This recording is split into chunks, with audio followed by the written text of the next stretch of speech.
Okay, yeah, I want to feel the love. Let's give each other hugs. The world is getting crazier. People are acting more and more insane. The end of the world is tomorrow. Tomorrow. There's only one thing to do when the world is falling apart.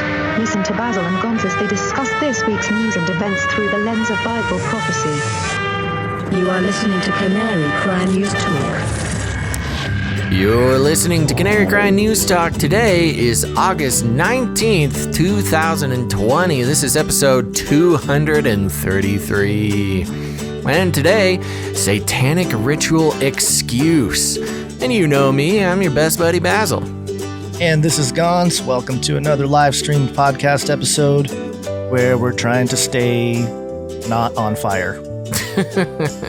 Yeah, how's it over there? A little smoky in the California area? Not exactly where I'm at, but I can see in the distance, I can see some clouds, of smoke and stuff like that. But smoke everywhere, man. I'm not even in California anymore, and there's smoke all over the place where I'm at too. It's getting hard to breathe out there, folks. Yeah, that's why they wanted us to wear the masks. See, the reverse conspiracy, my reverse conspiracy theory is coming true. It really has added an extra special patina of apocalypticism out there. The sky's covered in orange smoke everywhere. Everything's on fire. I mean, it happens every year, but you know what? Doesn't make it any less smoky. Yeah, and plus with all the stores shut down, you got the boarded up streets and stuff like that. It definitely feels post-apocalyptic. Oh man, it's happening already. Oh, I had a weird thing happen this morning. I woke up to a helicopter buzzing my house, which was really weird. They're on to you. I know. It didn't look like a super secret black helicopter, but it was flying super low. I mean, it must have only been about 50 feet up. 50? And it was super close. That's like super low. That's like it's about to land on your roof there. Oh yeah, I could have thrown a rock or something and hit it. Gee. But it was buzzing around, but it was kind of buzzing the whole neighborhood, it was kind of doing an interesting figure eight pattern, practicing its banking turns and stuff like that. I mean, I don't know what he was doing. I went out there, started filming him, and he took a couple more turns and took off. So there you go. Power of the camera. But it was a weird way to wake up. Maybe they were testing out some pre-drone stuff that we'll get into later in the show here. They're testing out a new fancy alarm clock that actually got me up this morning, so that was nice. Yeah, there you go. Yeah, that's not good. Okie dokie. Well, anything else at the top of the show here, Gonz? No, let's just get into it. We got a lot to get to. Okay, Flippy Update. Flippy Update. Do you want fries with that? Okie dokie. For those who don't know, the Flippy Update is it's our update on Flippy, the disembodied robot arm that is taking all of our jobs, enslaving our children, and flirting with our spouses. We use it as a proxy conversation to explore how robotics are sneaking their way into all of our lives, bringing us deeper into the technocracy, the coming technocracy. Today, coming from finance.yahoo.com, and the headline is titled Robots Everywhere, Robots in the Animal Kingdom. Okay. Oh, think we lost Basil. I lost Basil anyway. Oh, are you there? He's frozen. He's a frozen pair of eyeballs.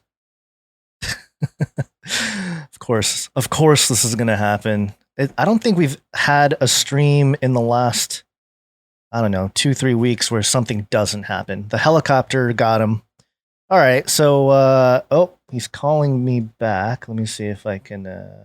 Hello. You were there? Trying to call. I think we were trying to call each other at the same time. No, that's not what was happening. Oh, your Skype was calling and it was ringing my phone, but it wasn't. It wasn't reappearing on the app. Oh, bummer, dude. All right. Well, hopefully we're getting the Skype issues all ironed out here at the beginning of the show. instead of having happen in the middle. But shall I start this article over again? You can show yourself first, unless you keep the let's YouTube do that. trolls I'll happy. give you my camera. We can do a whole show for real here. Man, bummer. Okay, so here we go. I'm going to start over again. Welcome to another edition of Robots Everywhere, a show where we chronicle the slow but steady takeover of our future robot overlords and show how they're making their way into practically every facet of modern life. I don't know if you heard it before the call dropped, but this is basically Yahoo stealing the Flippy update. No, we didn't hear any of it because as soon as you read the headline, it dropped. So. Okay. Yeah. Well, that's actually written in the article. They like our show so much, they stole it for themselves. Welcome to another edition of Robots Everywhere, the article reads, a show where we chronicle the slow but steady takeover of our future robot overlords and show how they're making their way into practically every facet of modern life. Yeah, On this episode, we take a look at robots modeled after the animal kingdom, from machines that mimic the look and feel of our companion pets to the robots that are inspired by specific parts of animals. And the first little photo they show here is of a kangaroo, which fits nicely into the our conversation with the Christian transhumanist trying to tell me how it's okay. God's fine if I replace my legs with kangaroo legs. But the article continues. The German company Festo is a leading creator of robots that are inspired by specific parts of animals. For example, the company's bionic handling assistant is a robot arm modeled after the elephant's trunk, which gets rid of the hard elbow-style joints you see on most other robotic arms. This gives a far greater range of flexibility and dexterity than most other gripping robot arms. In fact, it works so It works so well, the company also styled a robot arm that used suction cups, much like an octopus arm, to create a soft tentacle to grip objects. And the flex-shaped gripper mimics the grabbing action of a chameleon's tongue, which can grab a huge range of objects regardless of how they're shaped. Moving into robots that are designed to recreate actual animals, Sony has developed Aibo, a robotic dog that won't poop, chew on your shoes, or make a mess of the house. There's also Tombot, which is designed to act as a companion for the elderly. In fact, there's an entire range of companion animals you can now choose from dogs to cats to seals. There are also robots that are animatronic recreations of real animals.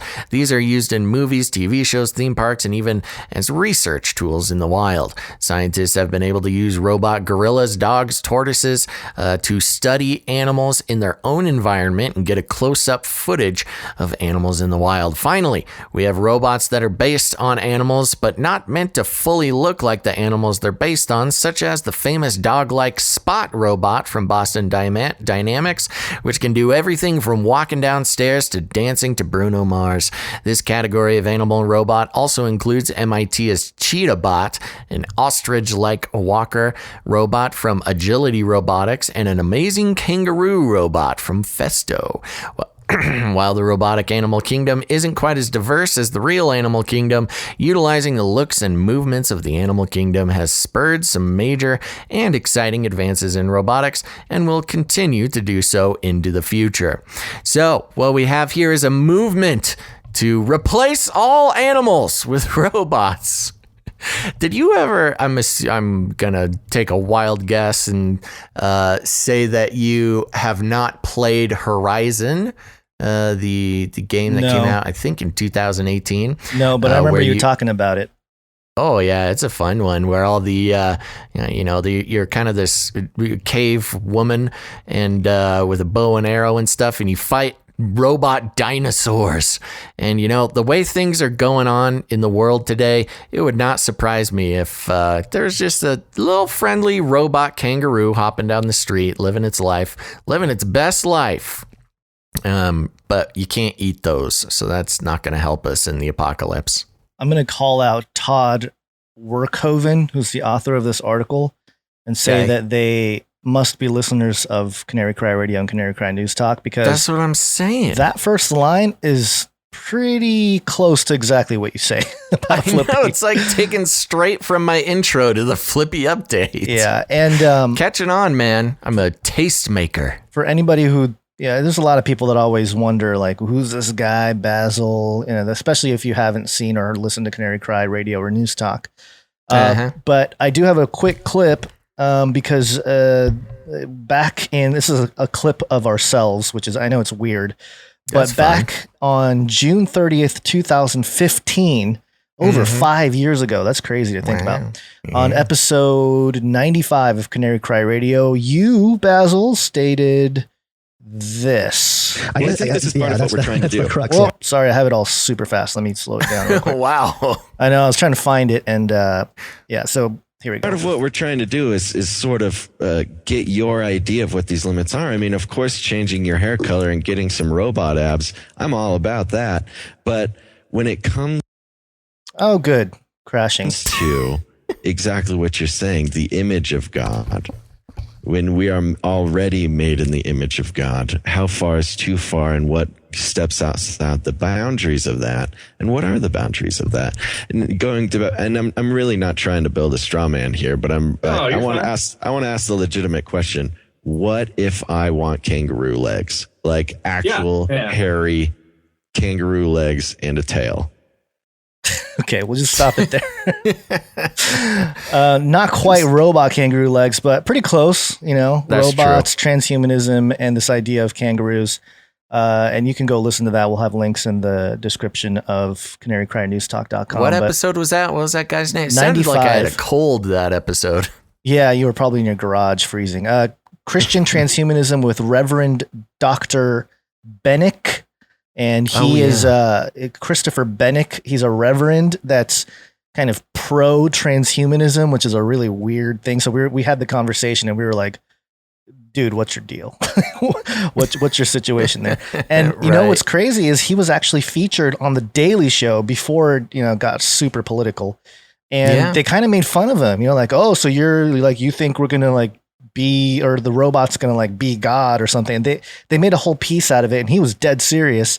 And you know how the Daily Show used to be, how they'd make fun of real people, and he actually got made fun of, and therefore all religious people, the way they do it. But anyway, just thought I'd throw that in there because again, we've been having these conversations for a long time here, and apparently Yahoo Finance is catching up to us. I know. I'm telling you. I think they know. They've heard the compliments I've given them.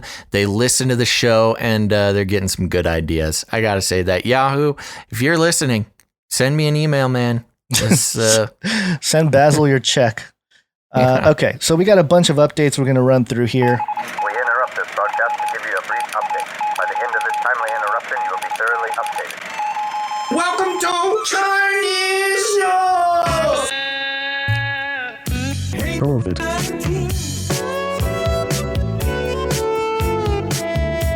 This first one comes from dailymail.co.uk. Thousands of Wuhan revelers flaunt social distancing rules as they cram into a water park at the former COVID-19 epicenter. Wow, that's crazy. Yeah, the bullet points here. Picture shows the outdoor park packed out by mask-free partygoers in the former coronavirus ground zero. Mask-free visitors are seen standing shoulder to shoulder in water despite the escalating COVID-19 pandemic. It comes as Hubei has offered people free entries to hundreds of scenic spots in the bid to boost local economy. Excuse me. And this is you look at the picture, and that is a swarm of people. Looks like a blast. There's all sorts of fun activities here. First of all, there's a huge pool. Yeah, literally filled shoulder to shoulder with people standing in the pool, no masks, watching some sort of show. Looks like there's a game where you smash ice with a hammer.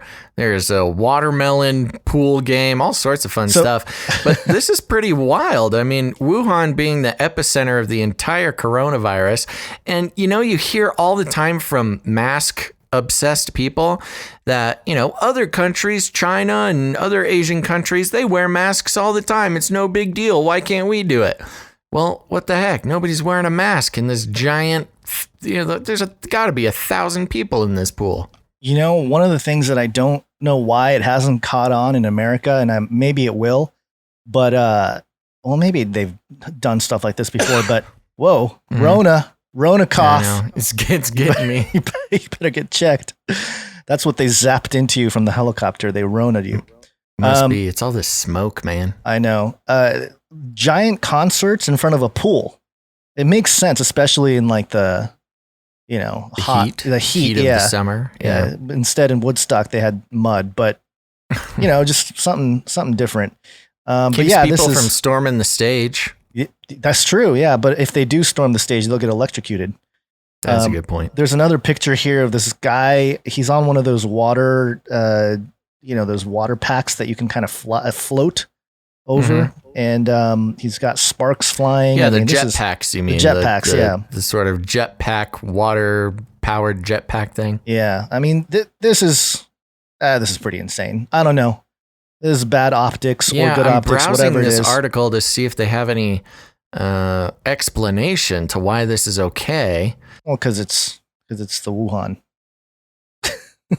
And it's dailymail.co.uk, so you're going to get more of a right-leaning type of response to all this. But anyway, that's, of course, in the West here, we're going to use this as ammunition to say that, it's all nonsense, which at this point, we're burning up and the sun's coming down super hard and the Ronas. So, good luck. Did Basil freeze again? Ooh, I think Basil froze again. All right, well, I will go on to the next thing here as we try to figure out what's going on with Basil.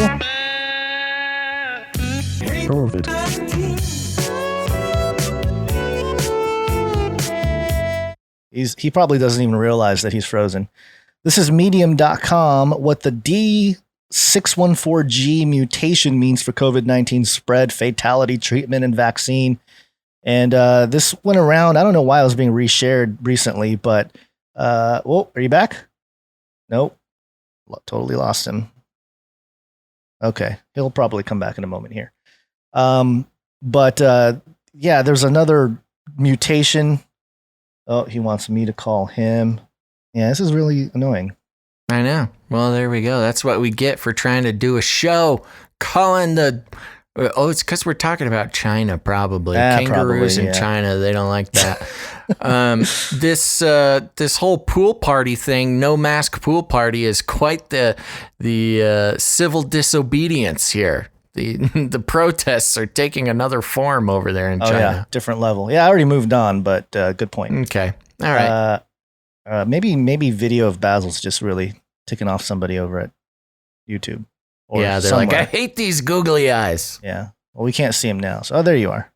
Yeah, I'm back. Let me show the audience here. Oh, your green screen situation is weird now, too. So, anyway, there's a D614G mutation that allegedly we're all supposed to be afraid of. So, not much to mention there. Just another scare, another, wrinkle in this fear tactic going on with all this. Of course. And let's move on here because I'm going to fly through a couple of these headlines because, Basil, we're in a race war. Race war. Race war. I've warned you and warned you and warned you. I almost lost my cool when I saw a couple of these headlines here. First one, Fast Company. Systemic racism is a nightmare for plant and animal diversity too, says major study. A major study. This is a 1 minute. Major. Yeah, it's a 1 minute read, so I'll just fly through it here. A new powerhouse study in science finds that systemic inequality leads to a horror show, not just for communities of color, but for surrounding wildlife and biodiversity. Researchers from the University of Washington looked at 170 studies to analyze how systemic racism impacts surrounding ecology. In a word, catastrophically. They found that poor urban communities of color, also low on biodiversity, while high on rodents. I thought they were going to say high on something else. Disease-carrying pests and temperature. The latter is known as the, quote, heat island effect, where areas with less natural water and greenery have higher temperatures, which in turn fuels the negative effects of climate change. The paper is largely a call to scientists for adoption of racial equality as a cornerstone of environmental health. That is some that's some rabbit trail logic right there. This is some homogeny. It's crazy. Bringing together all kinds of stuff. I don't get it. I don't understand. What am I missing about this? How is it racist? What exactly is going on? Just listen. Redlining and other discriminatory housing practices lead to neighborhoods with fewer trees, plants, and animals, often near dumping or industrial sites, which leads to more pollution, and a downward ecological spiral ensues. Quote, I hope many of my senior colleagues would start to rethink how they do their science, and for those scientists coming up, that this gives them the platform to say, no, this is a legitimate question. How do we reduce, minimize, abolish racism in America? Lead author Christopher Schell, assistant professor of urban ecology at the University of Washington in Tacoma, said in a release. He points to research that studies urban and rural environments without accounting for communities' demographics. He hopes that measures like affordable housing, urban green space, and public transportation become standard environmentalist issues, and that scientists will realize their power in both inadvertently supporting and, in the future, abolishing white supremacy. Wow. So, yeah, this is out of control. So basically, racism is killing the flowers. Because of racism, poor, suppressed race neighborhoods don't have as much plant life, and therefore you're, affecting climate change. So racism affecting climate change. Wow. There's some serious homogeny of all the different things coming together. You thought that was bad. Oh, geez. CNN, CNN.com. Black newborns 3 times more likely to die when looked after by white doctors. Oh my God. Did you know this? No, that's crazy. I'm not going to even read the article. I tried to find the main source research paper. What is this? I want to see the study on that. I actually did find it, but you had to pay like $12 to read it. So I'm like, I am not going to pay $12 to read some ridiculous science paper. Right. But basically, they're looking at different doctors' race and mortality rate of infants based on race, and coming to a conclusion to suggest that black babies born to white doctors are more likely to die than black babies born to black doctors. But no talk about the white babies on white doctors. The millions of black aborted babies. Oh, yeah. Just completely omit that little detail. Wow. Unbelievable headline from CNN, which is, it's expected. It's CNN, but man, that is just, I don't understand how that's not racist to suggest this right here. That's out of control. Pretty wild. So the suggestion being that white doctors don't care about black babies as much or something. Or actively don't take care of them. Yeah. Or the systemic racism causes black babies to, I don't know. It's just all nonsense. Here's the thing. I mean, if that is true, that is a horrifying detail. I mean, of course, I gotta look into it a little bit more. I mean, I don't know what. I'm sure they're not suggesting that white doctors are like actively, hurting black babies, but I'm trying to skim the article here, seeing if there's anything specific. No. When cared for by white physicians, black newborns were about 3 times more likely to die in the hospital than white newborns. The researchers found, quote, strikingly, these effects appear to manifest more strongly in more complicated cases and when hospitals deliver more black newborns, the authors wrote. The findings suggest that black physicians outperform their white colleagues when caring for black newborns. Huh. Interesting.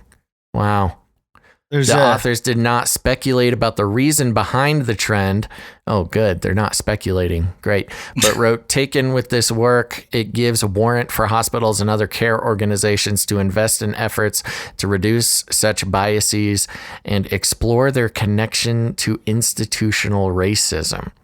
Reducing racial disparities in newborn mortality will also require raising awareness among physicians, nurses, and hospital administrators about the prevalence of racial and ethnic disparities. Huh. Interesting. Yeah. I mean, I looked at the abstract and sort of the basics they have here. The article research paper is titled Physician-Patient Racial Concordance and Disparities in Birthing Mortality for Newborns. And yeah, they basically suggest what the CNN headline says there. I can't, let me try to read this name, but in the chat, Go Dr. Day or God RDC. Oh, God, Go Dr. DC, something like that. Says, wow, I'm a doctor, black, such a lie. Interesting. There you go. Okay. Well, wow. Yeah, that is quite the update. I don't know. I'm going to keep my eye open for something more about that. That would be interesting to know exactly, because that's the problem. In this article, they don't give any reason, and they don't give the actual info. They just say, oh, looks like more black babies die when there's a white doctor caring for them. We don't know why. We don't know what's happening, but it's racism. Racist. Okay, the other thing, Wow. Fires apparently are racist too. Actually, I don't know. But yeah, just burn it all.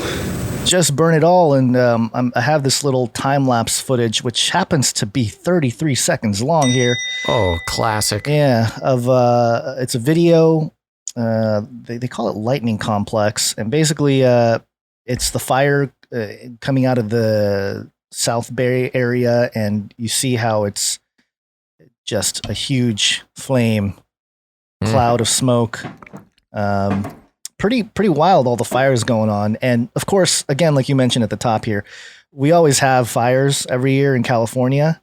And every year it's kind of weird. Like there's certain spots that are like, really? Why is exactly half the car singed? Or, there's always weird stuff going on. Right. But yeah, this year, election year, I'm sure they turned up the heat of those directed energy laser beams from apparently the firmament ships.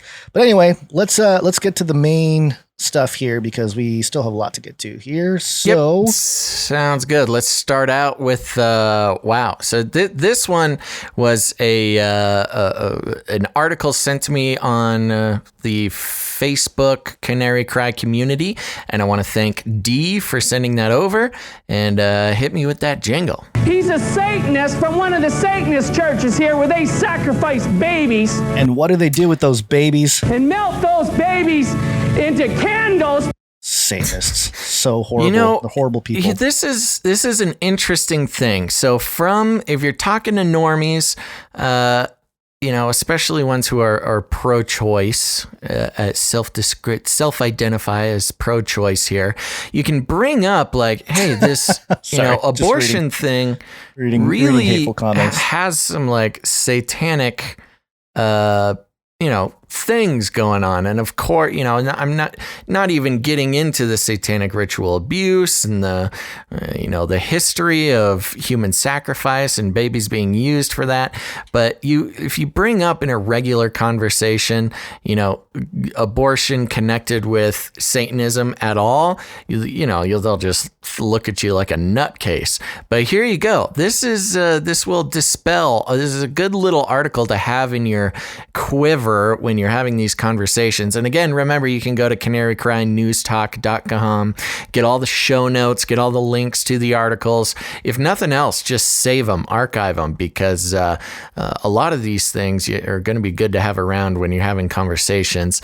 This is straight up from announcement.thesatanictemple.com. Okay, so we're getting this straight from the source here. And this isn't an article, it's a full web page, but the headline of the web page is Satanic Abortions Are Protected by Religious Liberty Laws. In accordance with the Religious Freedom Restoration Act, first trimester abortions are now exempt from unnecessary regulations for all individuals practicing the Satanic Temple's religious abortion ritual. Yikes.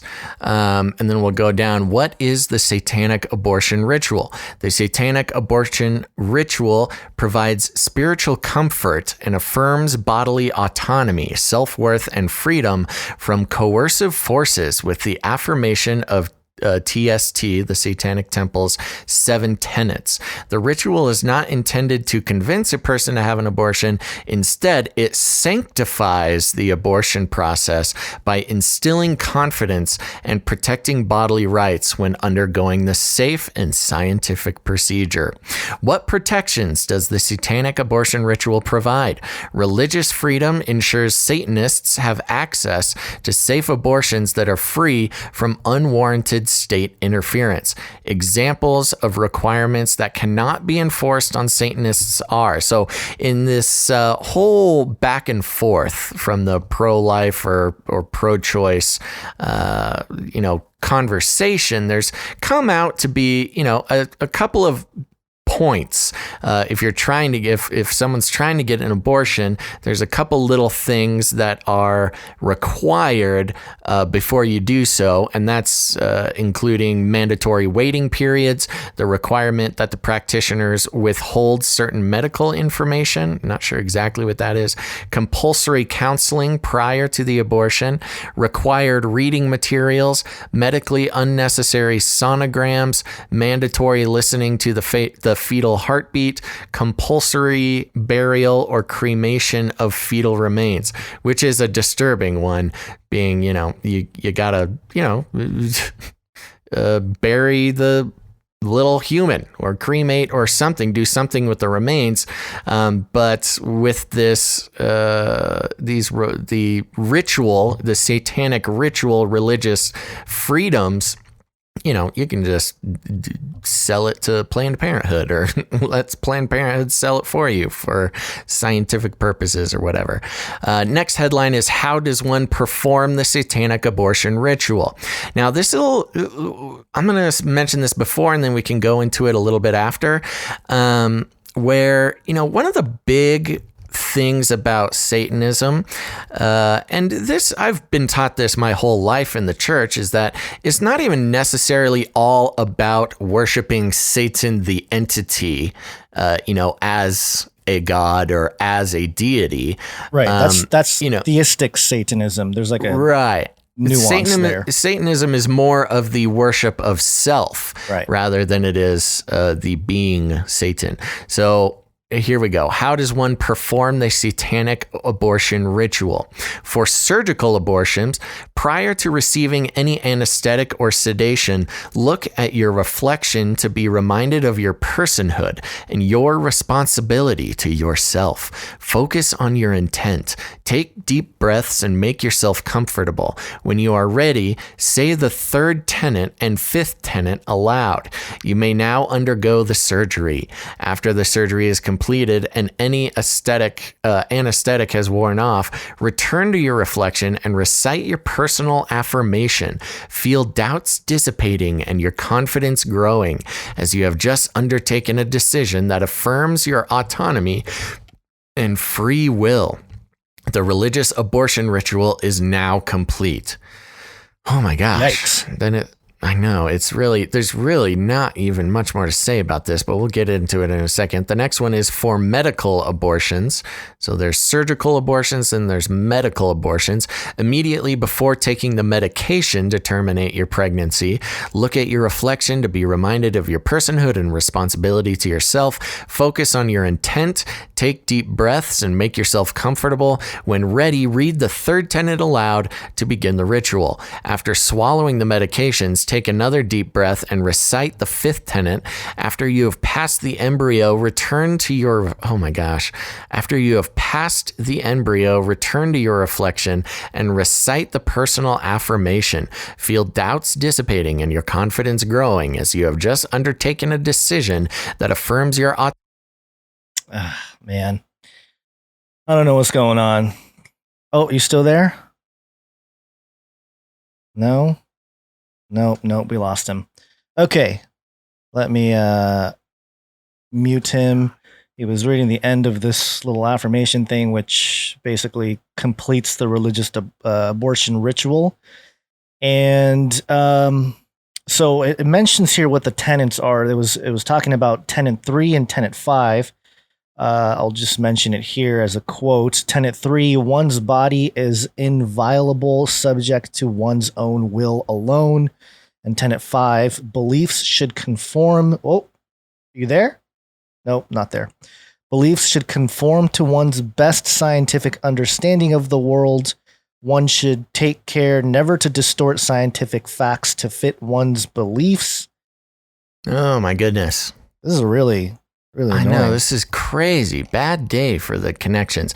So, did you read the tenets yet? I did. I was reading the personal affirmation as the last one here. My body, my blood, by my will, it is done. Oh my gosh. Yeah, pretty crazy here. Yeah, this is pretty dark. And then it continues, how's the satanic abortion ritual legally protected as a federally recognized religion? The Satanic Temple utilizes RFRA, which is the Religious Freedom Restoration Act, and the Hobby Lobby precedent to protect its members from unnecessary abortion regulations that inhibit their religious practices and force them to violate their deeply held beliefs.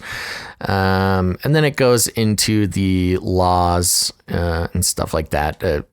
I don't know, maybe we should go through it, but the first, you get it. You show it on camera there, but mentioning the First Amendment's Establishment Clause and Free Exercise Clause in several state religions. Freedom Restoration Act protects religious practices and beliefs from government interference.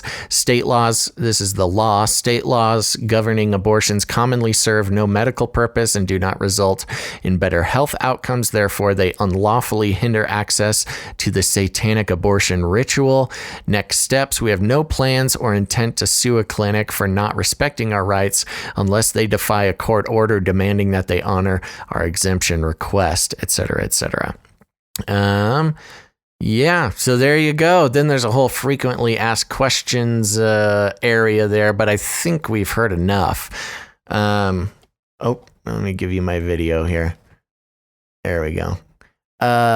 Yeah, so pretty wild. And again, going back to the fact of the matter, which is, the deep misunderstanding by even a lot of Christians, but also just the general public, that Satanism is not necessarily the worship of Satan himself, but the worship of self, and turning this into an actual sanctioned abortion religious ritual, being their way to take away a lot of the friction that a woman looking for an abortion would have, stepping past a lot of those other little interstitial steps and requirements.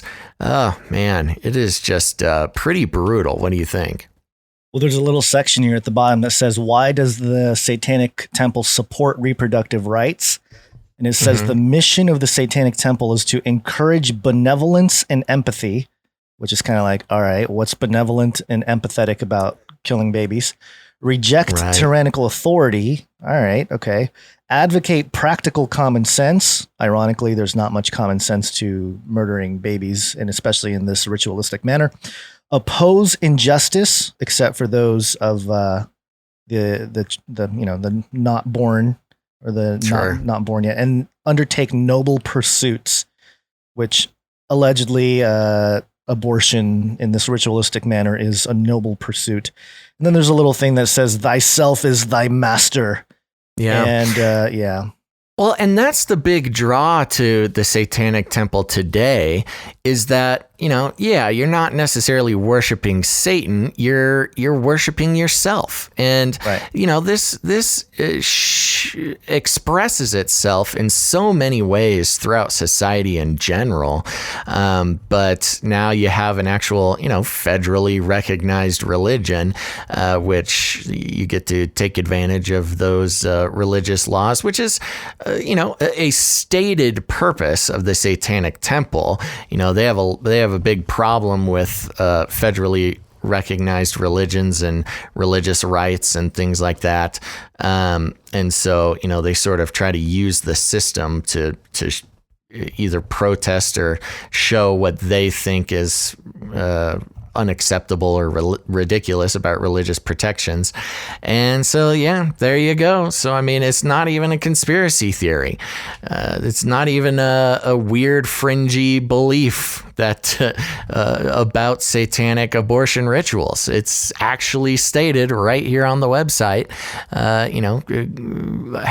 giving people that federally protected ritual to get their abortion and continue to worship the self and, your personal will above all other factors in the situation.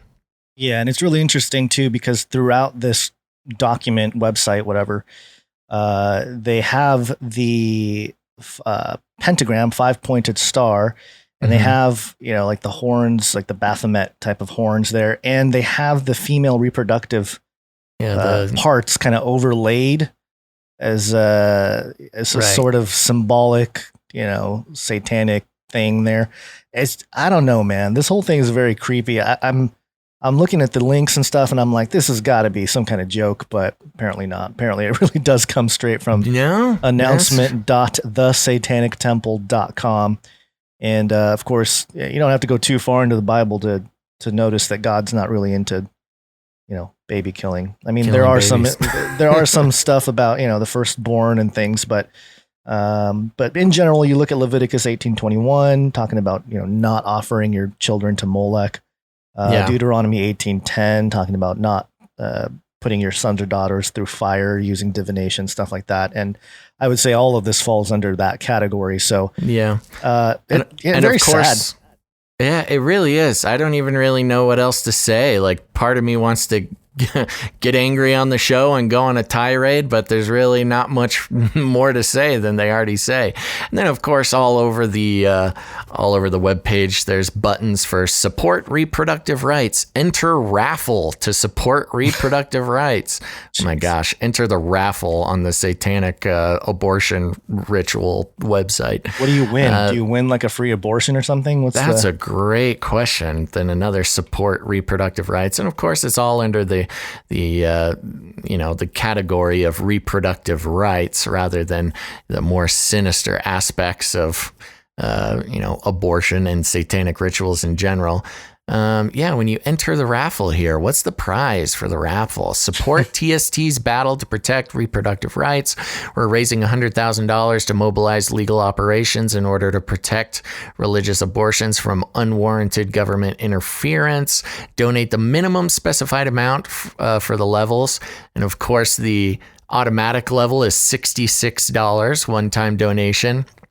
There's a $666 donation. Seriously? Oh my God. Yeah. Wow. It's grand prize. One person, minimum donation, $200. Oh my gosh. The grand prize is win a free abortion. Oh my gosh. The Satanic Temple will cover the medical expenses for your pregnancy termination up to $2,500. This prize is transferable. Oh, so you can give a free abortion away. Oh, great. My gosh. And then second place in the raffle is win a meet and greet on Zoom with the Satanic Temple's co-founder, Lucian Greaves.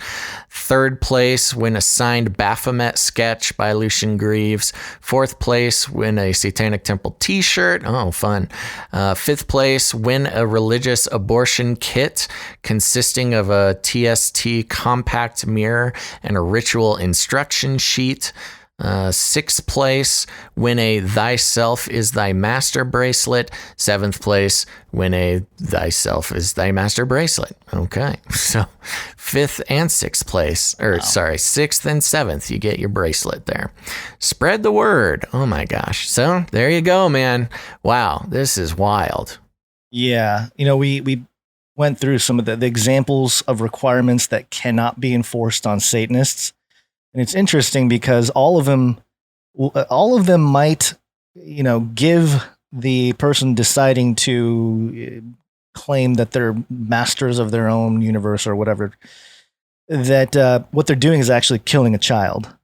Right. Stuff like compulsory counseling. Okay, that's one thing. The two that I thought were interesting: mandatory listening to the fetal heartbeat.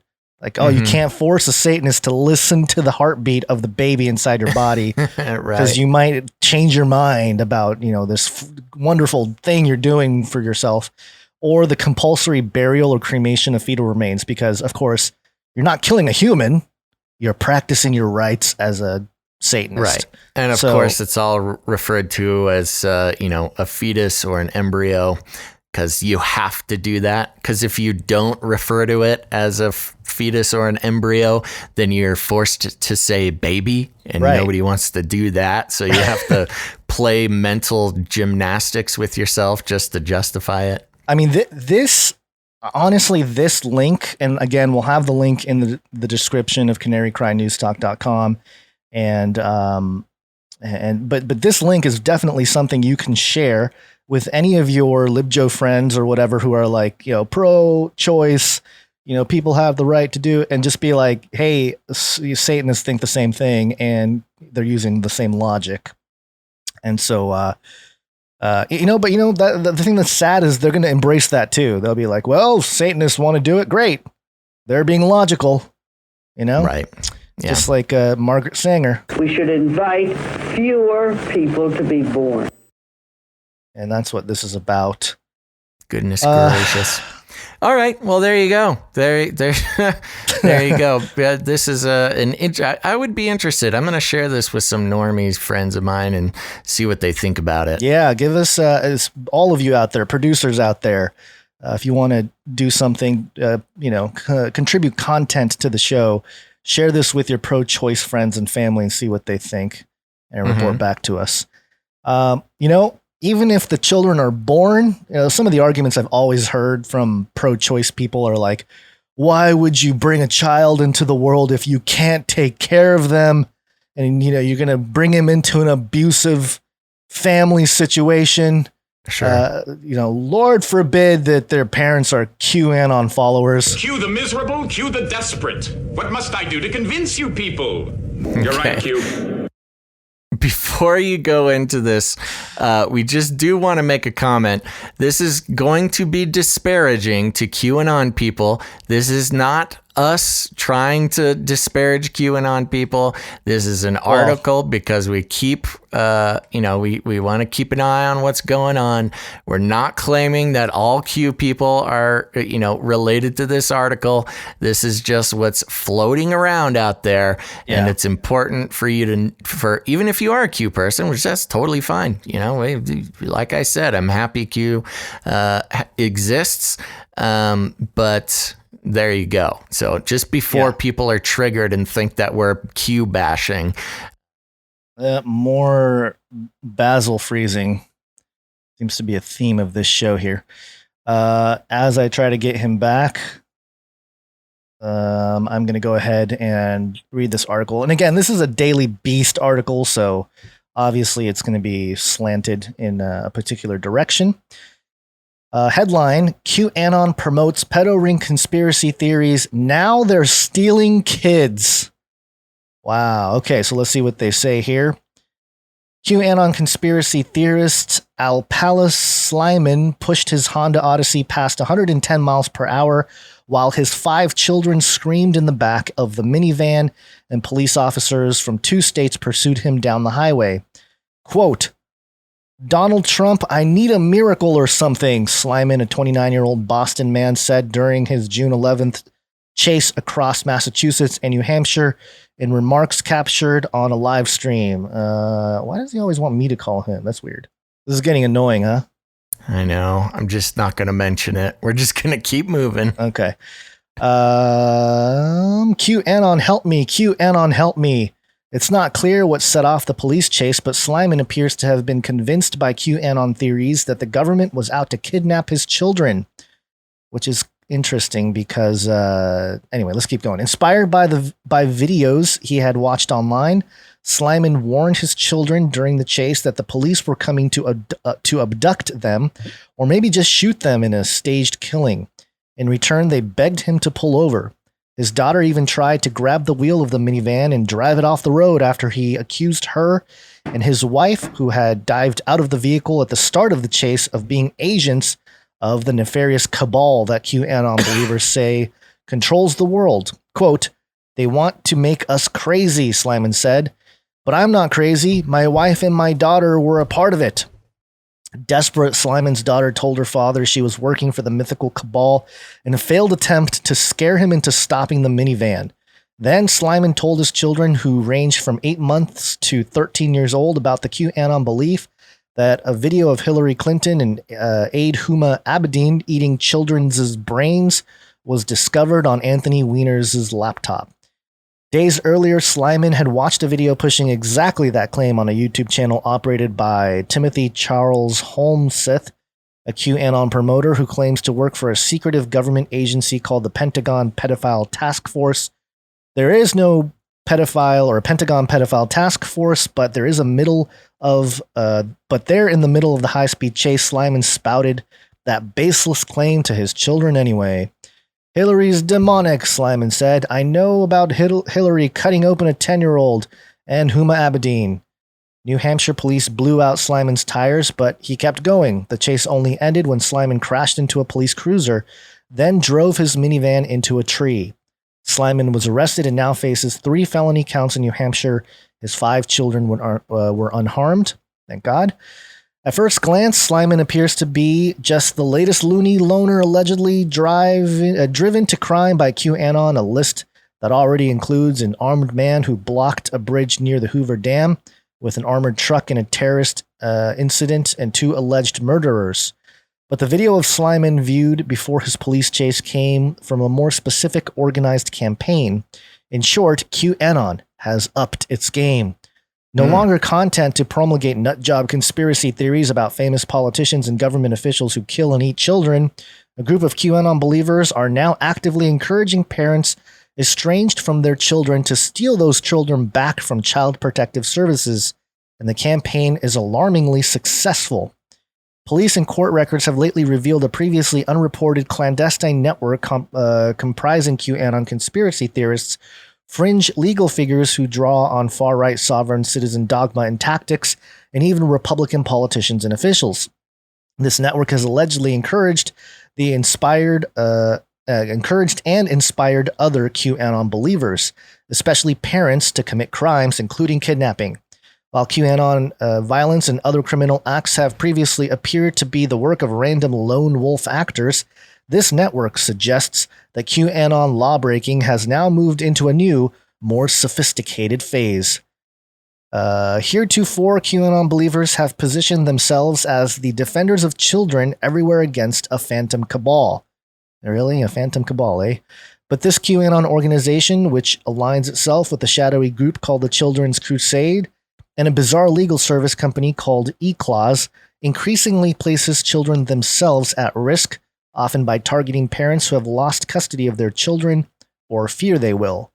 QAnon launched in 2017 with a series of anonymous message board clues from an anonymous figure called Q, who claimed that Donald Trump is secretly at war with the cabal of Democrat Party pedophiles and cannibals. Since then, QAnon has swelled in size and influence. The movement, once considered too ridiculous even for most 4chan users to stomach, has become an increasingly large faction within the Republican Party. Donald Trump frequently retweets QAnon believers and has even invited some to the White House. QAnon believers have won several Republican congressional nominations in this election cycle, most notably Majori, I always forget how to pronounce that, Taylor Greene, who is almost certain to win a House seat in the conservative Georgia district.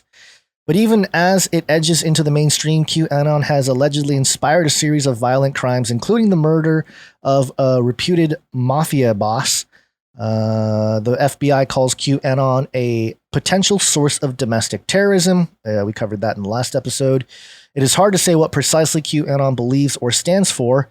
In its nearly 3 years of existence, it has become a noisy clubhouse willing to entertain every harebrained alt-right conspiracy theory imaginable. Lizard people are running the world. John F. Kennedy Jr. faked his death to become Q.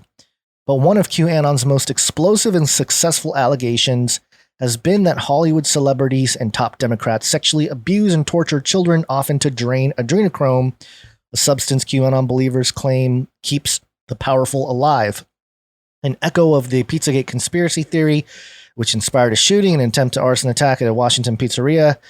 The claim has gotten considerable traction. Earlier this month, hundreds of people walked in the Los Angeles rally to save the children, a usefully vague slogan that QAnon believers have adopted as a more respectable way to inject their ideas about global pedophile cults into the mainstream.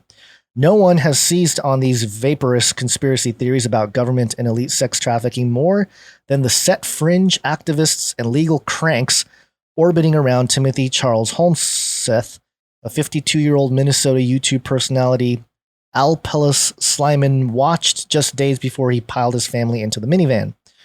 Holmseth is a self-proclaimed face of the Pentagon Pedophile Task Force, a government group, according to Holmseth, that is sanctioned by the president. Quote, Timothy Holmseth is the only reporter authorized to report original content for the PPTF, he writes on his website.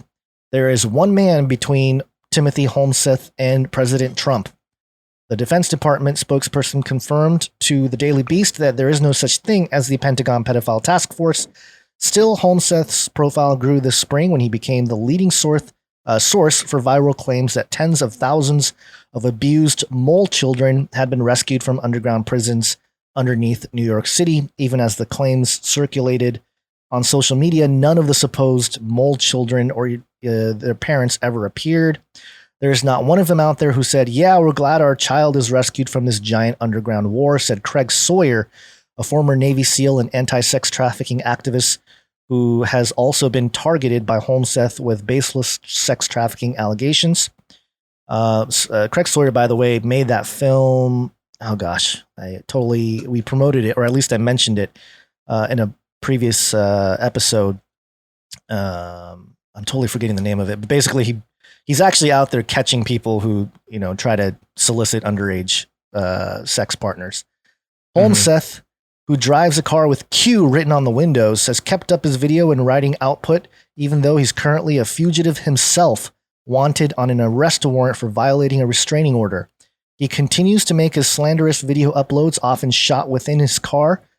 Critics have accused him of relying on free Wi-Fi networks and fast food restaurant parking lots as he stays off law enforcement radar. He's on a Wi-Fi at McDonald's telling people to donate to the Pentagon Pedophile Task Force, said Miko Hayes, an independent journalist who has tracked Holmseth's activities. While on the run, Holmseth recorded a video urging his fans to shoot Child Protective Services staffers who come to their homes. If somebody comes for your children, you've got a Second Amendment. Use it, Holmseth said in a video. One of Holmseth's principal allies is Field McConnell, a 70-year-old Navy pilot, who has become a leading promoter of the QAnon idea that CPS agents are stealing children. McConnell, a Wisconsin man prone to wearing baseball caps and loudly munching on snacks during his live streams, hardly looks like the face of a far-right conspiracy theory movement, but he sits at the center of a web of QAnon believers in the United States, Canada, and United Kingdom, several of whom have been charged with crimes. After leaving the Navy, McConnell worked as a commercial airline pilot. He retired from Northwest Airlines after refusing to take a mandatory neurological exam to keep his job while alleging that Boeing had rigged planes to explode in 9/11-style attacks, according to court records. Thanks to the claim, which McConnell pressed in a series of lawsuits, he soon built a following on the far-right Patriot circuit as a 9/11 conspiracy theorist under the handle Able Danger, a reference to the Able Danger intelligence community effort to uncover Al-Qaeda cells before the 9/11 attack. As QAnon fueled by phantom allegations of child sexual abuse and trafficking, however, McConnell pivoted to promoting QAnon and panic about government sex trafficking networks. Quote, if he was ever a seasonal professional, he's losing his darn mind now, said Sawyer. In lengthy, rambling videos filmed in front of a backdrop of Bible verses, McConnell and his associates began to lay out QAnon theories, proffering lunatic legal schemes to mothers who had lost custody of their children and threatening specific individuals with violence. The videos soon became a hit with fringe conspiracy theorists. McConnell and his allies also urged viewers to donate to their various causes and legal fights as he talked about his dream of a McConnell Veterans Ranch, a bizarre plan where military veterans and rescued victims of child sex abuse would live at a Texas ranch under McConnell's guidance. Oh, this article just keeps going and going and going. Yeah, it's actually super, super long. I don't think we are going to finish it, or that we even should, because it turns. Yeah, it turns from telling the story of this guy who really went on had a bad day. Alpalis Slyman, right there. And he's 29 years old. It was crazy, very young guy. And had, what was it? 13-year-old. Yeah, 5 kids, and he's 29 years old. He started early. Yeah, impressive. So there you go. And the rest of the article is just a big old breakdown about, how Q and anybody who believes or supports in Q are, evil people trying to take down the whole country in one way or another. But it's interesting. I think this is on par with the Comet Ping Pong guy as far as how it's being played to the public. And then, of course, making a lot of generalizations about Q, people who believe in Q, Pizzagate, believer, I don't even know what the right word is, but people who are aware of the Pizzagate category. It's all wrapped up into crazy Q conspiracy theorists, which is, one more step in this whole thing about if you don't believe the official story, that must mean you're a Q head, which must mean, that you're a crazy person who's going to shoot up a pizza restaurant or, go on this sort of high-speed chase with your kids in the car. And, when you connect this to, of course, CPS has been a, pretty regularly hated organization for taking people's kids away. And certainly there are, situations where kids, are not in a best position with their parents. I don't think that's the majority, but I mean, yeah, if you've got, a couple of meth addicted parents who are not taking care of their child, and the child, is left in squalor, and, you got a 3-year-old left to fend for themselves while their parents are off getting high. And certainly that kid needs help. But the worrisome part about it, and where the real criticism of the CPS system gets involved, is when kids are getting taken away for, reasons that are not equal to parents, being some sort of drug addict or something. There's lots of reports of CPS taking kids away when there was almost no legal reason to do so. Then you match that with the CPS people in Arizona who were wearing T-shirts that said professional kidnapper, all this kind of stuff. It makes sense where, somebody, their first instinct is going to be to protect your child. And again, if you truly believe that the government, is trying to take your kids away, of course you're going to do something to protect them. Now, yeah. I don't think it was a good move for his daughter to. Well, she's 13, trying to do something to stop the car, trying to stop Dad from going too crazy, but right. But yeah, she played into it, agreeing that she was working for the government, and so was her mother, which, is a great way to keep somebody on their mission to rescue their kids. But yeah, no, this is very interesting. And the generalizations going into it, the more demonization of people who don't believe the official story, along with the, FBI categorization of possible domestic terrorism, this is not a good situation. No, and I remember the name of the person, Nancy Schaefer. She was the one that was exposing the Child Protective Services actually, meddling with the system and trying to traffic children and stuff like that. And she was the one that was found shot dead in her home along with her husband, Bruce, and it was labeled a murder-suicide. and which is, it's always the most the easiest way out in terms of trying to silence certain people. And maybe the CPS as a whole, most people that get involved with that kind of thing usually want to do what's right for the children. Yeah, there's social workers.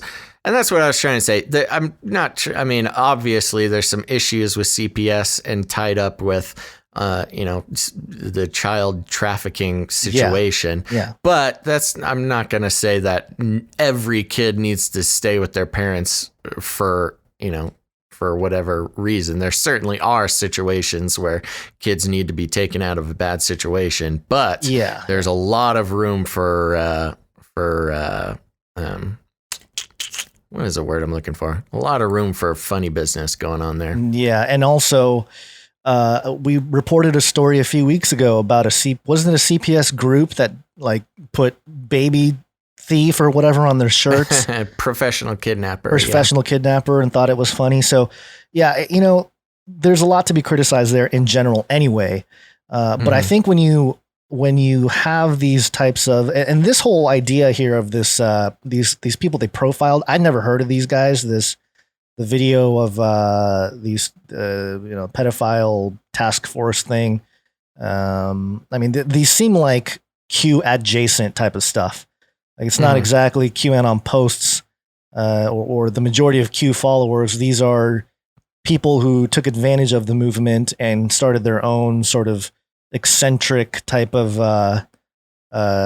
offshoots, which is a thing. It is a thing. A lot of people have taken the QAnon train and have spun off their own type of interpretations or worldviews, so to speak, and decoding some of the Q posts and stuff like that. But yeah, I had never heard of these two people that they profile in this article, and of course they're trying to frame it as like, see, look at these crazy Q people, and the whole thing reminds me of the COINTELPRO program that they had in the 50s and 60s, which I think is still going on, which was basically the FBI.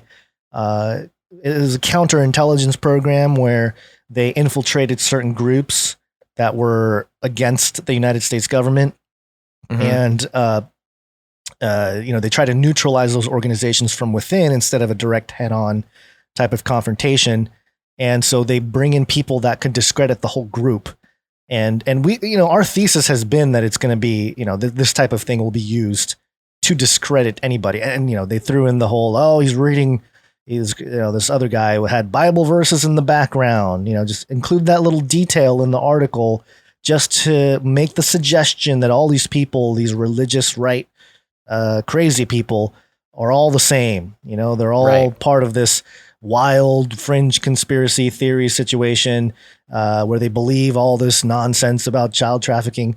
And of course, this article fails to mention anything about Epstein, which, sort of undermines part of their argument here, because it's the Daily Beast. They're trying to uphold certain worldviews or certain aisle of the political spectrum or whatever. But so per usual, the path is narrow, and there's like there's a middle ground where you can sort of not necessarily support Q, but then also be sympathetic to those who are being rounded up and associated with these people that looks more like a mental health issue. Again, we talked about that in the last episode as well. That's exactly right. Yeah, make sure to listen to the last episode because we go, there's some pieces there that need to be connected. Yeah, which is the mental health issue. First of all, there would not be this much attention on Q from the mainstream media if it wasn't for Trump and if it wasn't an election year. Yeah. I mean, there's definitely part of the issue here is that, Trump has not specifically condemned Q, so therefore, he is a Q supporter. I'm just talking about from the mainstream view here. Of course, there's some connection, alleged alleged connection between Trump and Q. But from a mainstream point of view, where you don't think that there's some sort of crazy conspiracy theory really going on, basically Trump doesn't condemn Q, so you need to demonize all Q supporters, which there are millions. It's crazy how big that movement has gotten. Partly because, there's a Q for every, whatever flavor you're looking for, there's a Q for you. But again, that's from another show. But it's all about homogenizing people who might vote for Trump into almost literal demons. Yeah. And, of course, the election has a lot to do with this. And, it's just more part of the divide and conquer situation, where you take one obviously mentally unstable person and you apply that to everyone who disagrees with the official story. And so it's very interesting. So basically, we've got Trump, the fascist conspiracy theorist. And what do we need to get rid of him?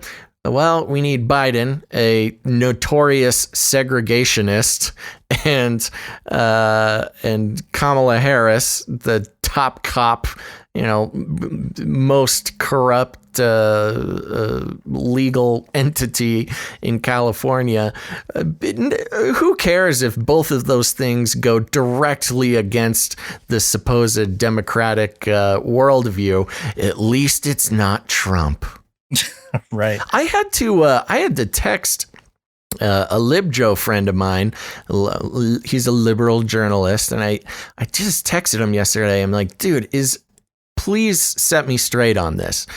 Are you guys really saying that a segregationist and a cop is what you guys want in the White House instead of Trump? And he's like, you know what? I know it's crazy. I cannot believe it. I cannot believe this is our option, but we just have to vote for him. I'm like, wow, man, I do not envy your situation. Yeah. I did want to mention this. They're profiling this guy, Timothy Holmseth, the guy in the article who was allegedly part of the Pentagon pedophile task force. Mm-hmm. And they said that there's like a warrant for his arrest or something, right? I can't remember exactly what it was, but he's not exactly in the clear.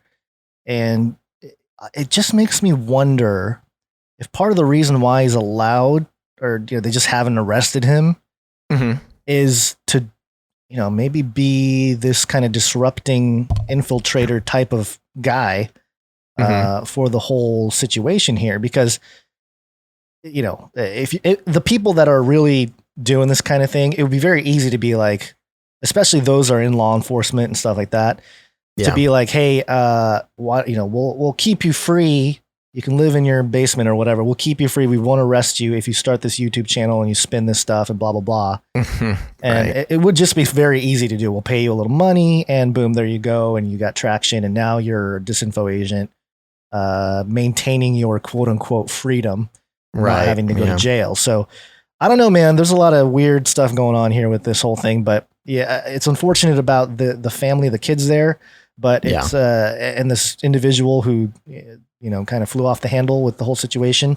But that's the ultimate goal. It's almost like the goal. If you're going to have a disinformation campaign to this degree and in kind of COINTELPRO situation, you want somebody to watch those videos and believe it and act on it. And so the mission complete for some of those people that would, whether Q is real or not, those who want to discredit and label the whole, anybody who would question authority as crazy people, mission complete for those folks. Yeah, there you go. An effective campaign they're running there. Yeah. Okay, so there you go. I don't know if there's much more to say about that, and I'm looking at the timing, so we should probably keep moving. Yep. Let's take a quick break, and then we got a couple more stories to go through here. Unless you got, is that something you have here? This Trump tweet? Nope, that's not mine. Oh, all right. Well, then it's break time. It's break time.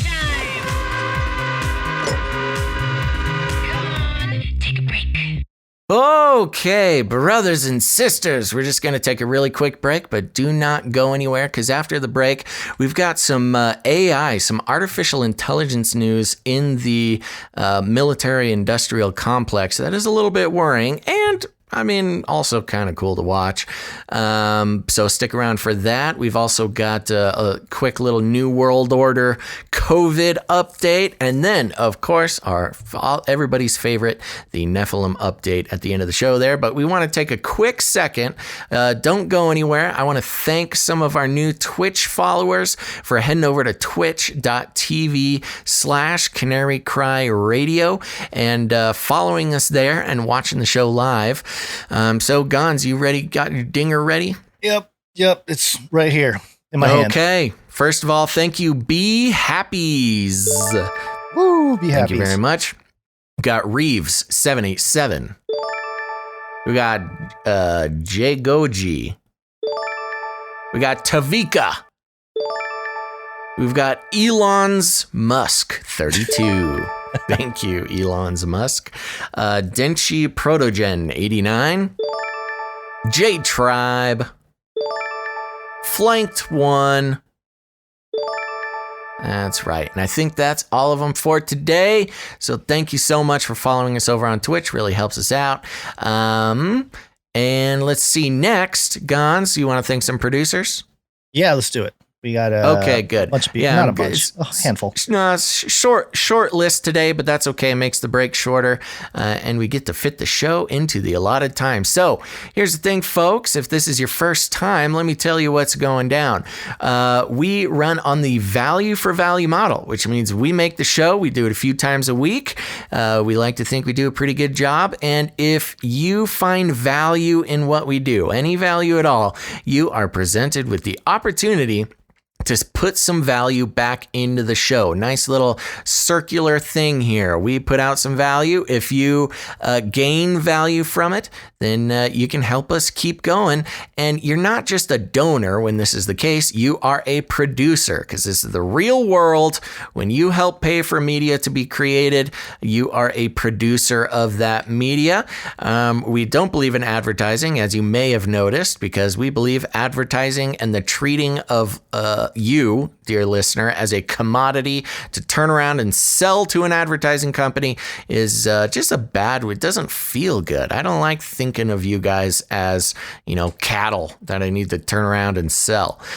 So we go by the value for value model. And today we've got one producer over on patreon.com/CCNT, which is a great way to become a producer of the show.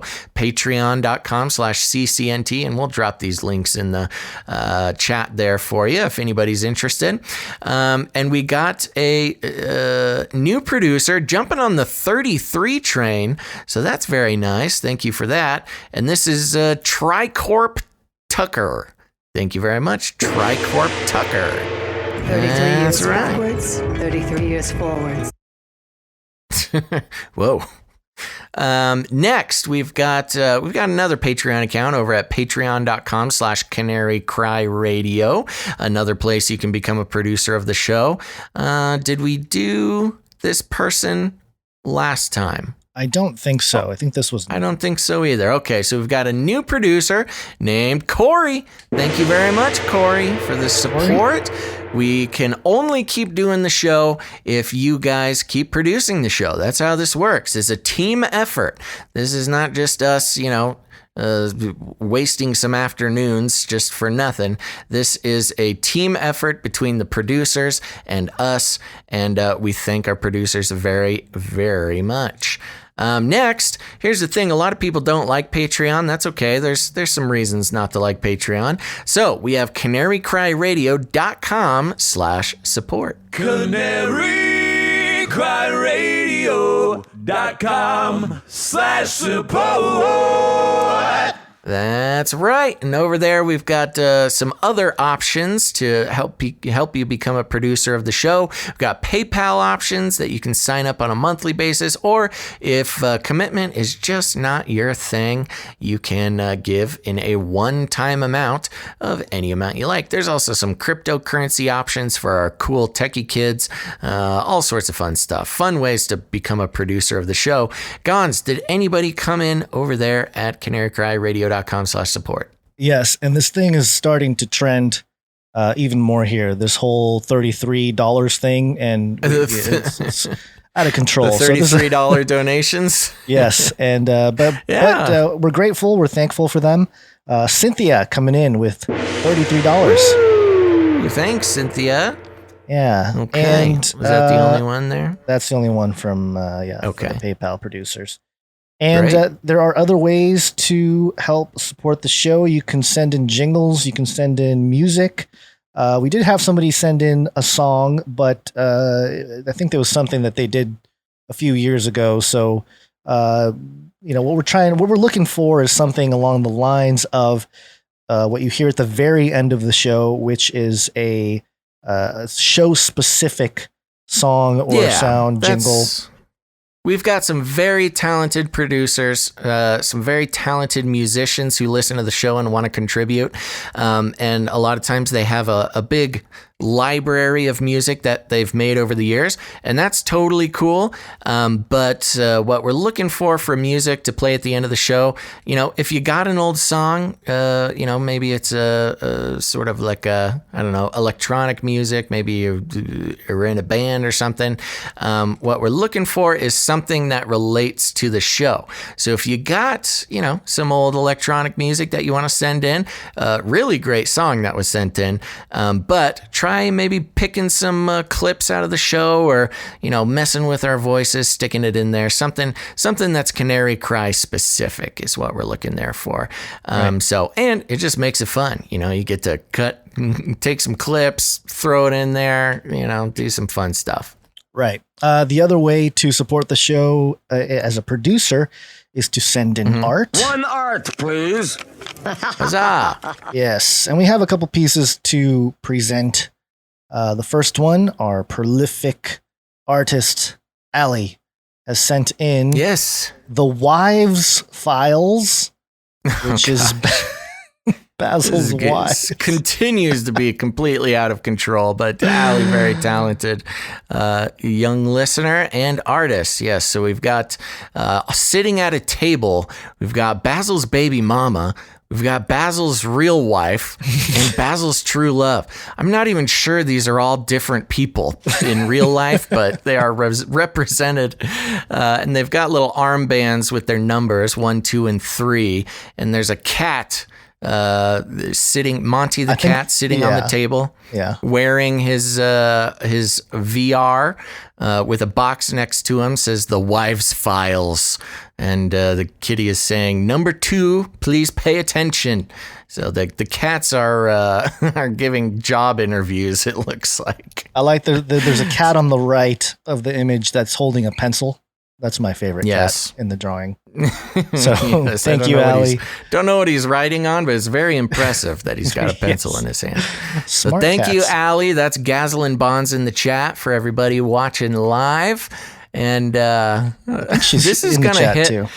This is going to hit a level where I might need to tamp this down.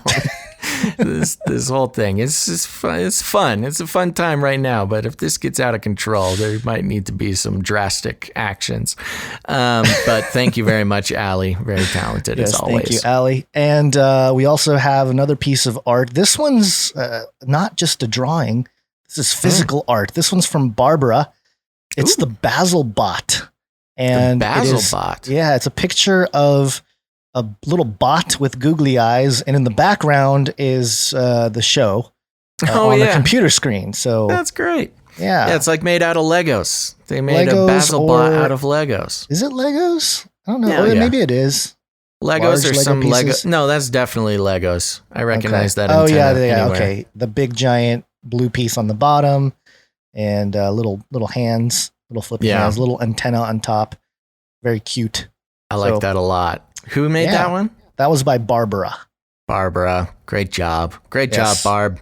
Yes. So thank you for the art pieces there. We love it. And thank you to all the producers for the art and jingles. We also want to thank That Night Wind for giving us timestamps on the YouTube channel. You know what? There was one more person. I totally forgot to take down my notes. I'll thank you in the maybe another episode. But there was another person that gave timestamps for the last Canary Cry News Talk on the Face Like This on YouTube channel.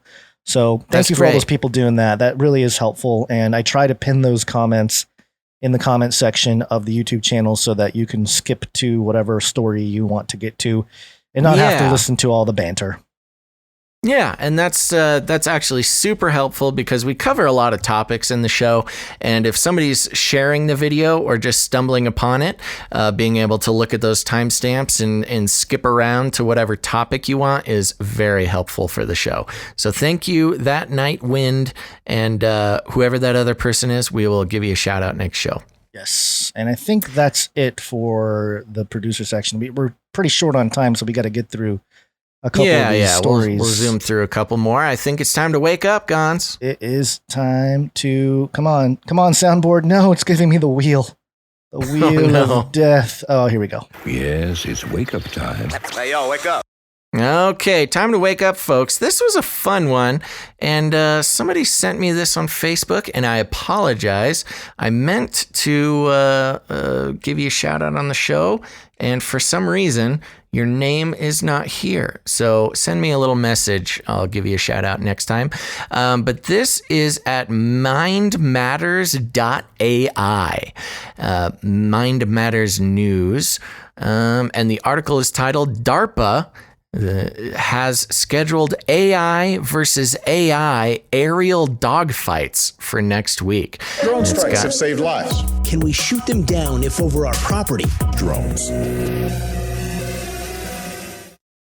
Yeah, they gave up on the drones over my property. Now it's just stunt helicopters. Yeah.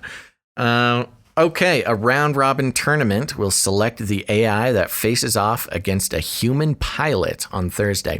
Yikes. Forbes reports a simulated aerial dogfight will be held next week, and we can watch it live. The action will kick off Tuesday with AI versus AI dogfights featuring 8 teams that developed algorithms to control simulated F-16s, leading to a round-robin tournament that will select one to face off against a human pilot Thursday between 1:30 and 3:30 p.m. EDT. That's tomorrow. You can register to watch the action online. DARPA adds that a multi-view format will afford viewers comprehensive perspectives of the dogfights in real time and feature experts and guests from the control zone, akin to a TV sports commentary desk. With remarks from officials, including USAF, U.S. Air Force, Colonel Daniel Animal Yavorsek, head of the ACE program. What? I think it's Jaforsek. Jaforsek. Yeah. Okay, sounds good. Head of the ACE program, recaps of previous rounds of the trial, scores, and live commentary. It'll be just like Sunday Night Football, but on Thursday afternoon. Registration is now closed for non-U.S. citizens. The deadline for U.S. citizens is 4 p.m. EST. 2 days ago. So we can't watch it. One goal of the contest, which will take place in a simulated environment, is to test AI. But DARPA, the Defense Advanced Research Project Agency, says the primary goal is to build trust, particularly among U.S. fighter pilots, in artificial intelligence as the Pentagon seeks to develop unmanned systems that will fly and fight alongside them. One advantages of AI-controlled dogfights is a faster OODA, that's the Observe, Orient, Decide, Act loop during the conflict. As with gunfighters facing each other in a face-to-face quick-draw contest in the Old West, fast reactions favor success. Also, the effect of G-forces that black out pilots is no longer a concern in unmanned aircraft. In engineering research parlance, The dogfight simulation is a proof of concept at the level of a toy problem. If ultimately deployed, unmanned AI fighter jets must ultimately be tested in diverse situations in the real world. Simulation is not enough. Simulations are typically hardwired, blah, blah, blah, blah. I'm going to skip some of that. If, however, the enemy gets a copy of the simulator and your system is trained only on the simulator, enemy AI can formulate counter strategies. So they're trying to protect these AI algorithms. The real world is not like a simulation. In real scenarios, situations are invariably encountered that are not anticipated by simulations. Donald Knuth, prolific programmer and algorithm expert, said it well about his own computer code, quote, "Beware of bugs in the above code. I have only proved it correct, not tried it." Engineers have a similar saying: in theory and reality are the same. In reality, they're not.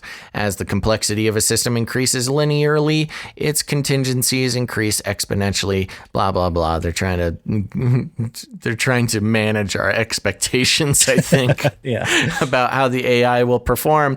But there you go. You know, it was interesting, that line about, let's see if I can find it. Can't quite find it off the top of my head here, but it talked about how this is a trust building exercise between pilots and the AI. I imagine that, I saw Top Gun. I know what kind of competition happens there in the Air Force, especially with the hot shots flying those F-16s around.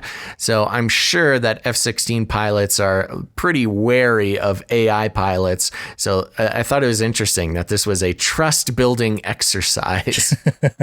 And to see, it's kind of what was that old American folk tale about Paul Bunyan? Yes, building what is it? In competition with the steam-powered machines. Right. Paul Bunyan versus the machines. That's kind of what this is, only for F-16 aircraft pilots. And it's interesting because, there's already AI, and there's a lot of software that already flies the planes, especially like commercial jetliners and stuff. Commercial pilots are no stranger to artificial intelligence flying planes. But I imagine that this dogfight, Air Force combat, I'm sure there's a lot of uneasiness about letting AI come in and fight alongside the human pilots. Yeah, we'll see how it goes. Hopefully somebody can report back on this, because I know it says registration is closed, but maybe somebody in the military can. Yeah, somebody hook us up with a stream key or something. Either us or somebody that can get in. But it'd be cool to live stream it, do our own commentary. Talking over those. Who needs flying experts and U.S. Air Force colonels and, people who know what they're talking about. What we need is some idiot with googly eyes talking about how the robot overlords are coming. But this is a big step in the artificial intelligence warfare, which we like to keep an eye on as well. Because right now, there's AI that flies drones, Predator drones and stuff like that occasionally. But to actually have it in a fast-paced dogfighting thing where there's also human pilots in the air with them is a whole nother bag of chips. This is the precursor to the Star Wars situation with R2-D2, sitting in the back of your X-Wing fighter. Oh, yeah. Yeah, this is like an early version of that. Yeah. Yeah, interesting. Yep. All right. There you go. I thought that was an interesting thing to bring people's attention. Cool. Well, this story will run through quickly here because, of course, the New World Order is here. Oh, it's the New World Order. It's here. Classic.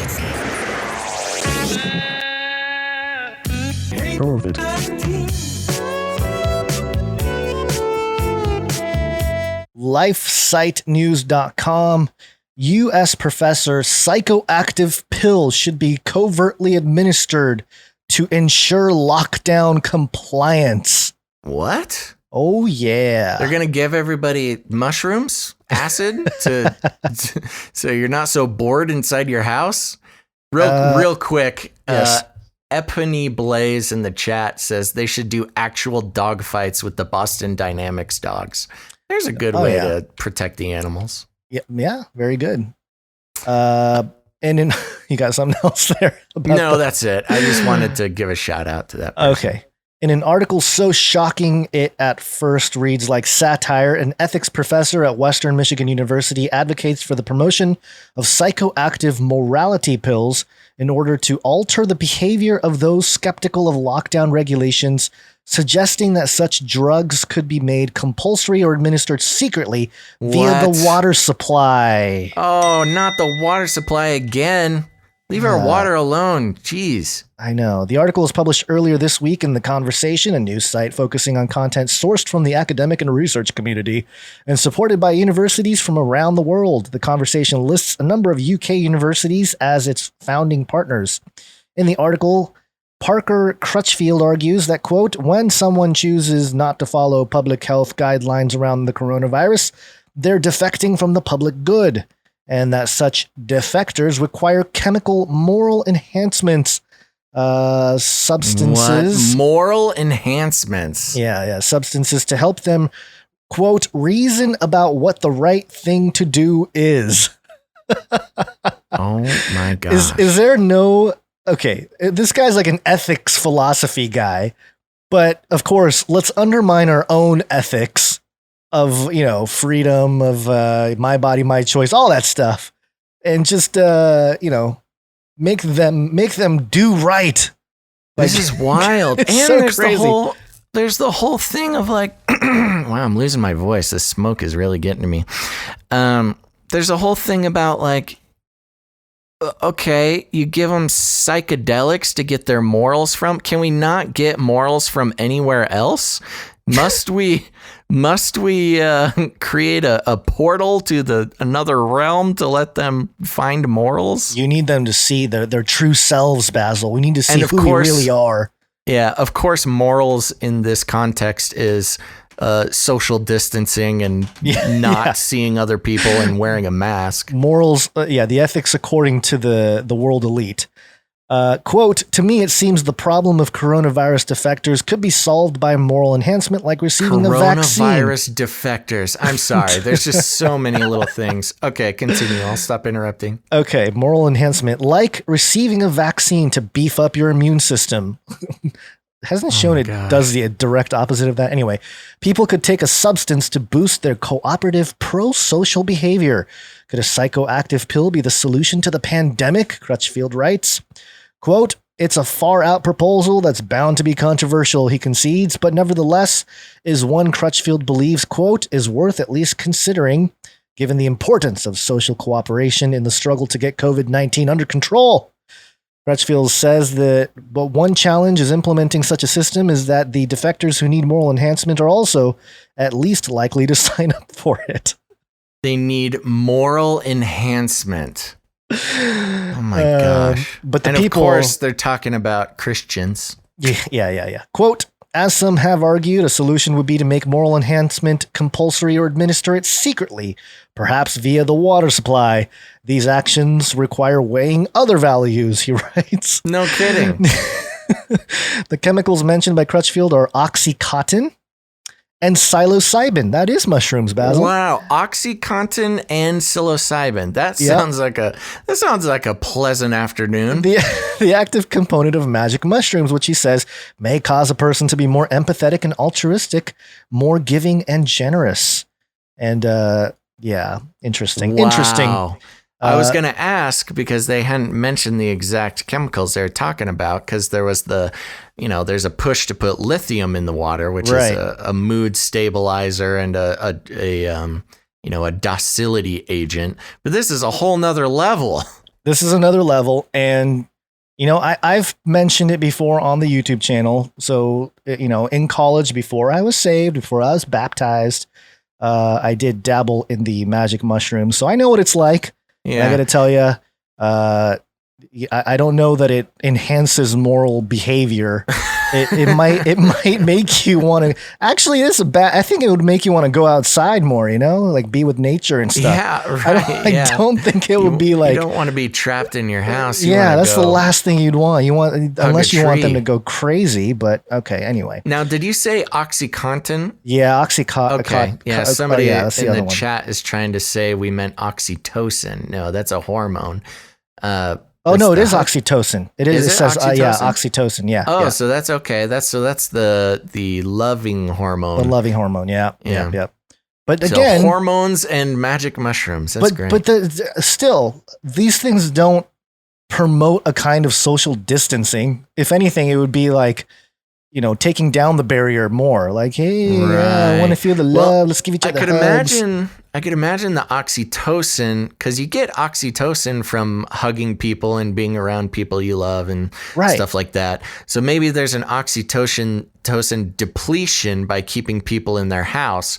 So if you supplement that, then they give them the feeling. Okay, right. Yeah, all right. So they don't actually need a hug; they get a chemical hug. Oh, wonderful. Anyway, so the article goes on here, but that's kind of the point here. This credible scientist suggesting magic mushrooms and oxytocin administered to people to ensure that they're lockdown compliant and they can get their morals. That is a whole nother level of crazy, man.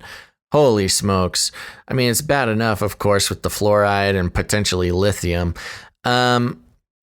I mean, this can't happen. There's no possible way. I mean, I guess the CIA, I mean, lots of intelligence agencies have tested secretly dosing communities for decades. Yeah. I mean, LSD. And that's declassified. That's not even conspiracy theory. That's on the books, admitting to dosing water supplies, food supplies, all sorts of stuff. A lot of it, LSD being their main experimental drug.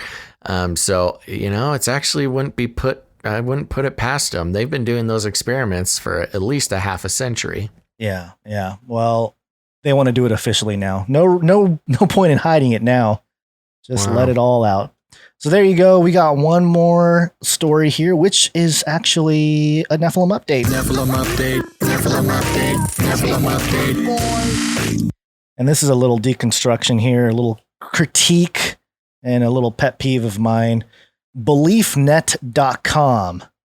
5 scientific theories that mesh with faith. Science and faith are not mutually exclusive. And it was written by Stephanie Herzenberg. And she goes into, just kind of the various theories, the Big Bang Theory, supernovas and star death, gravitational time dilation. Then there's a section on extraterrestrials. And here's what it says. Aliens are everyone's favorite astronomical phenomenon to debate.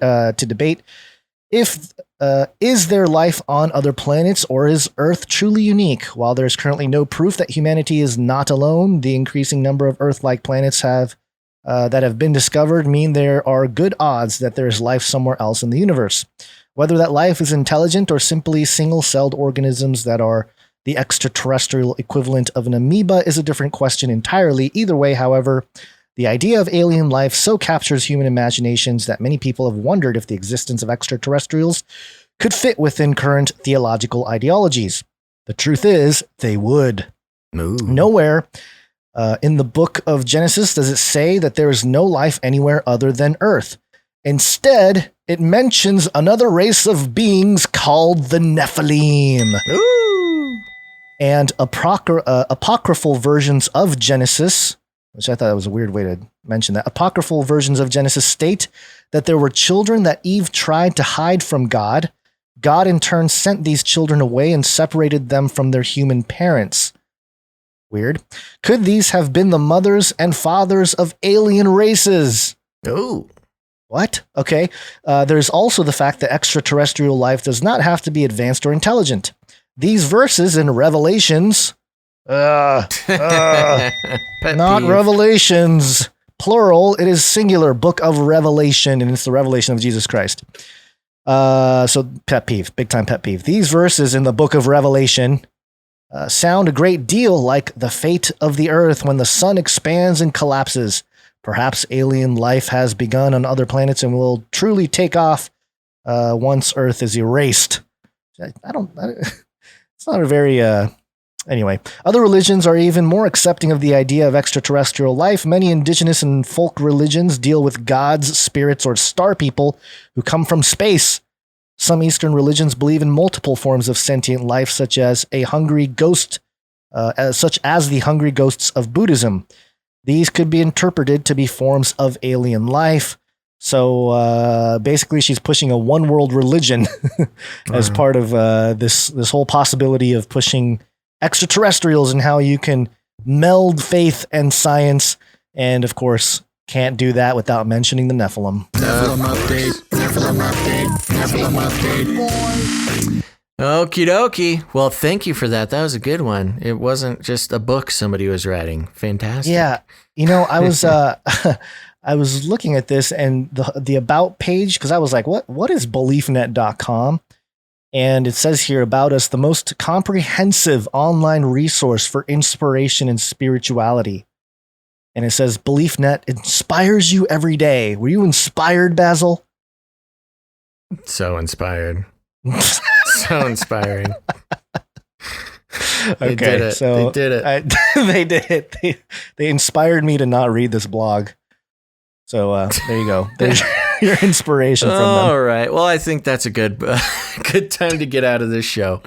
All right, everybody. Thank you so much for listening to this episode of Canary Cry News Talk. Here's the thing. Make sure to come back on Friday. We're good for Friday, right, Gons? I think so, yeah. Okay, good. Friday. Sometime between noon and like 3 Pacific Standard Time, we'll be going live. Pacific. So make sure to follow, make sure to turn on notifications, toss us a like if you're over on YouTube, wherever you are, give us some love. We appreciate that very much. And if you haven't done it yet, leave us a rating and a review on Apple Podcasts or wherever you listen to the podcast version of the show. I'll be reading some reviews on Friday. And if you're not yet subscribed to the actual RSS feed, remember, we put out a podcast version of this show for every episode, and just search Canary Cry News Talk on your podcast player. We're on pretty much all of them at this point. And subscribe there. The podcast version will be devoid of all these disconnections, and the audio quality is much higher, and it's a little easier to share. And you can listen to the podcast while you're doing dishes and stuff. You don't need to worry about streaming video. So please subscribe to the podcast wherever you listen to podcasts. It's a great thing to do. Let's see. Remember, we need producers. We need some more producers for Friday's show. It's a little light between Monday and now, but that's okay. We understand. We totally understand. But if you get any value out of the show, make sure to go to patreon.com/CCNT or canarycryradio.com/support. canarycryradio.com/support. That's right. And remember, we'll be giving shout outs to new producers. We will not be mentioning the amount of your producership unless you're jumping on the 33 train. It's fun to use that number against those who want to, use it for nefarious purposes. So if you want to help reclaim 33 or use it against our enemies, we will give you a shout out for that as well. So thank you guys very much. Now, here's the thing. Remember, you can create some art, create some jingles, create some show-specific music. Remember, we got the Canary Cry mixtape coming up at the end of the show. All of that kind of stuff, you can send it to us at canarycryradio@gmail.com. You can also send in stories of rattling people's cages. And if you don't know, rattling cages, that's our term for helping wake people up, telling them about the show. They're starting to believe believe, they're starting to realize that the world is not what it seems, not what they're told. And so you just go ahead and rattle their cage. And if you need any more instructions, here's what you do. You walk right up to them, you grab them by the cage, and then you shake it. The end of the world occurred pretty much as we had predicted. I want to shake things up, stir up some controversy, rattle a few cages. Hey, stop that! You'll never silence me. I'm the last angry man, a crusader for the little guy. Leave the bird alone. Never. Rattle a few cages. Rattle a few cages. The human race will have every opportunity to improve. And if they don't? Ask Noah. There you go, folks. Okay, make sure to tune in again on Friday, sometime between noon and about 3 Pacific Standard Time. We're shooting to start as close to noon as possible. 1 o'clock is a safe one. But just turn on your notifications wherever you listen, wherever you watch, and we'll make sure to try to get that notification out there. Here's the thing, if you enjoy YouTube better than anything, you should still follow us on Twitch and turn on notifications. It's really a shot in the dark if YouTube is going to send you a notification, so that's a good way to go. All right, folks, that's all we have for today. Thanks for listening to this episode of Canary Cry News Talk. Make sure to tune in next time, but until then, think outside the cage.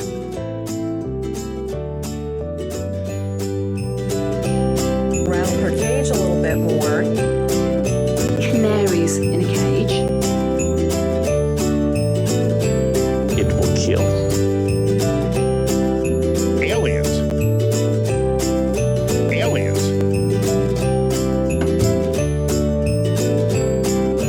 Stop this progress before it is too late. I'll keep you warm and safe in my people's zoo. Remember, reality is an illusion. The universe is a hologram. Buy gold. Buy! I want to shake things up, shake things up. Oh no. They find warm. Future humans will be confined in a people's zoo. I'll keep you safe and warm in my people's zoo. I'll keep you safe and warm down in my people's zoo. Yeah, you in my people's zoo. I'll keep the cameras on in my people's zoo. I'm for the robots. I'll keep the cameras on now in my people's zoo. It will kill. You, yeah, you in my people's zoo. I'll keep you warm and safe in my people's zoo.